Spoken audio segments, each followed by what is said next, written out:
Guys, never come to the malls in Indonesia. It's a trap. There's about every shop in the world for the ladies. High street shopping. She wanted to go in every one of them.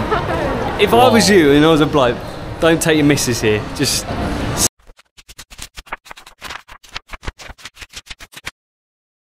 Assalamualaikum guys, kumaha damang sampurasun sarang wilajeng sumping ke channel Abdi. Balik lagi bersama saya BDT dari Borneo Sabah guys, akan menemani teman-teman semua dalam episode reaction kali ini.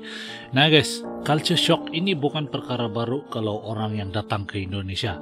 Terutamanya para bule-bule yang datang ke Indonesia pasti kaget pas tahu culture shock yang ada di Indonesia. Dan kalau mau membahaskan tentang soal culture shock ini memang terlalu banyak guys. Dan hari ini nih kita bakal react satu lagi video culture shocks bule.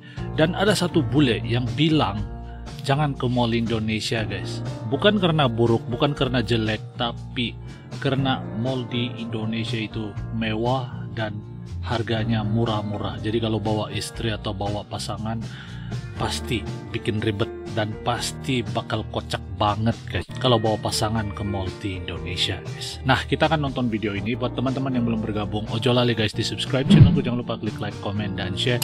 Aktifkan tombol lonceng supaya kawan-kawan tidak ketinggalan dengan video-video yang bakal saya react lainnya. Terima kasih dukungan yang kalian selalu berikan buat channel ini terus berkembang. Dan tanpa berbasa-basi, mari kita sama-sama nonton isi kandungan dari video ini. Let's go guys, 1, 2.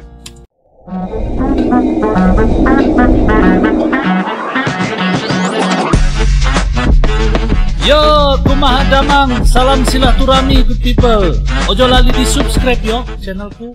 One of my earliest culture shocks about Indonesia is that it's not normalized to say I love you. Parents often feel awkward to say I love you to their children, and children often feel awkward to say I love you to their parents. Oh, rasa awkward kalau I don't know, this is something that's kind of sama keluarga. new to me, I guess, because I say I love you to my parents every day.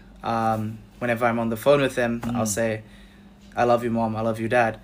But apparently Indonesians find it kind of awkward to say that to their parents, Indonesia and parents the same feel awkward to say that to their children.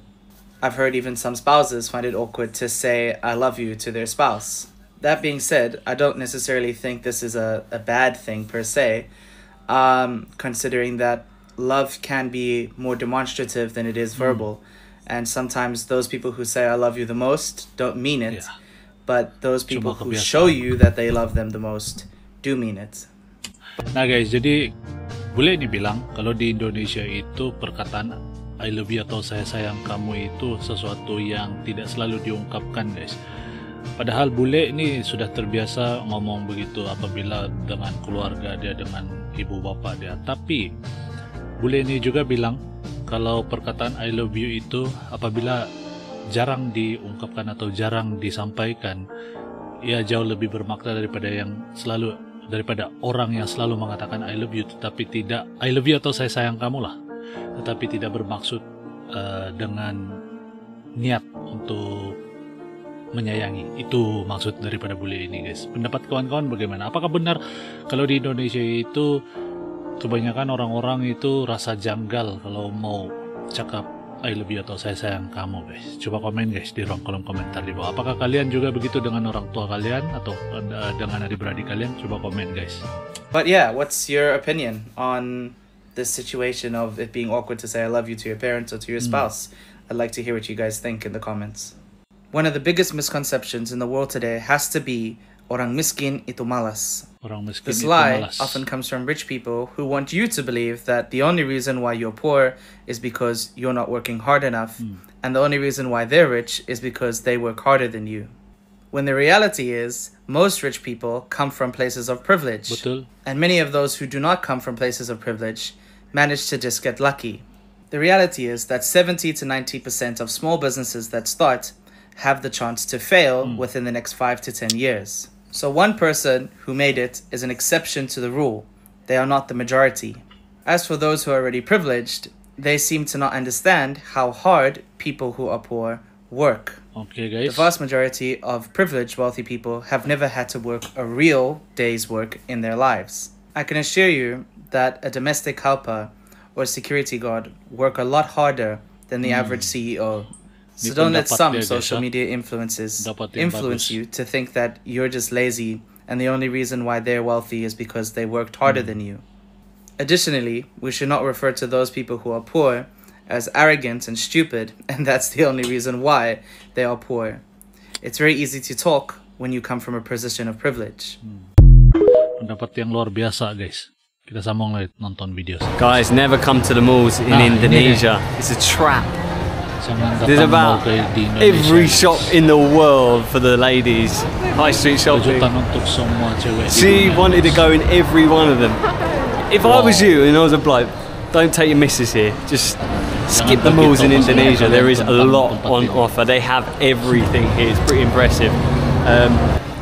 Better than other Southeast Asian nations I've seen in a while. So it's pretty good. Pretty impressive. A culture shock that I have in Indonesia is that people often put their qualifications after their name, even in non-relevant contexts. So, for example, I got a Gojek driver the other day, and he put his qualification after his name, on his profile. So it had his name and then SPD, so Sarjana Pendidikan. Whereas generally, as far as I know, in Western countries and in most countries, I believe, people don't put their qualifications after their name in irrelevant contexts. So maybe the most you'd see someone put their qualification after their name is like, in an academic context. So if they're giving a lecture about something, then they put their qualification after their name because it's relevant, right? Relevant. I mean, even the usage of the word doctor or professor, generally people would only use that in relevant context or relevant situations, like not always in a context that's not related to that. So, for example, if you get an invitation to a party or whatever, you wouldn't request, or it wouldn't be written there, professor or doctor so-and-so. Rather, your name would just be written there. So, this is one of my culture shocks here in Indonesia. And what do you guys think about this? Why is there this culture of putting your qualification after your name? Guys? Nah, ini apa ini? Gayung. Ini kalau tempat kami kena panggil gayung nih, guys.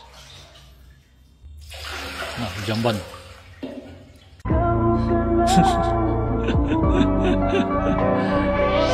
Ada dia. Wah, ini unik sekali, guys. Tapi seru juga kalau ada tandas kayak gini nih. Tidak perlu lagi biasa. Ada yang bijak. Boleh jadi tap mandi terus, guys. One of my biggest culture shocks in Indonesia came on a weekend trip to Puncak, stuck in a sea of traffic amongst other Jakartans brave enough to dare to go to Puncak on the weekend. So we're stuck in this traffic when a visually impaired man comes to our window and starts to sell us crackers. And my wife proceeds to tell me that in Indonesia, the visually impaired are known for selling crackers. Now that alone is quite funny to think of.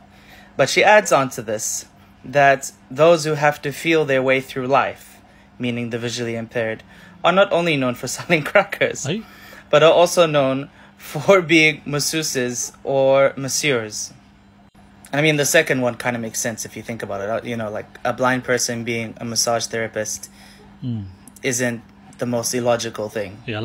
But can somebody explain to me, why is it blind people in Indonesia are known for selling crackers? Mind you, my wife told me this piece of information as if this is just the set career path of blind people within Indonesia.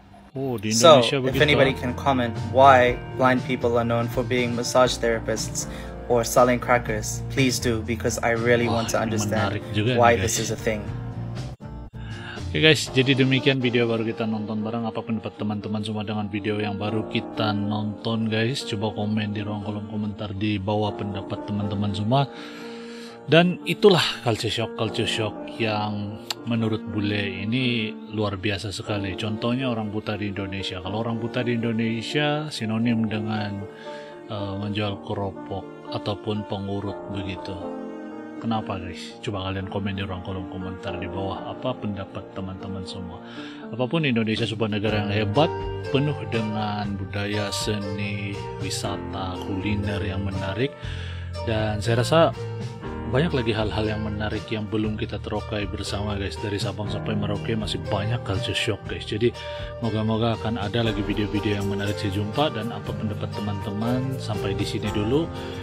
Komen di ruang kolom komentar di bawah, dan sampai kita jumpa di episode akan datang. Ojo lali guys di subscribe channelku, klik like, komen, dan share. Aktifkan tombol lonceng supaya teman-teman tidak ketinggalan dengan video-video yang lain daripada channel ini. Oke guys, sampai kita jumpa lagi. Terima kasih sudah nonton. Assalamualaikum, salam Nusantara good people.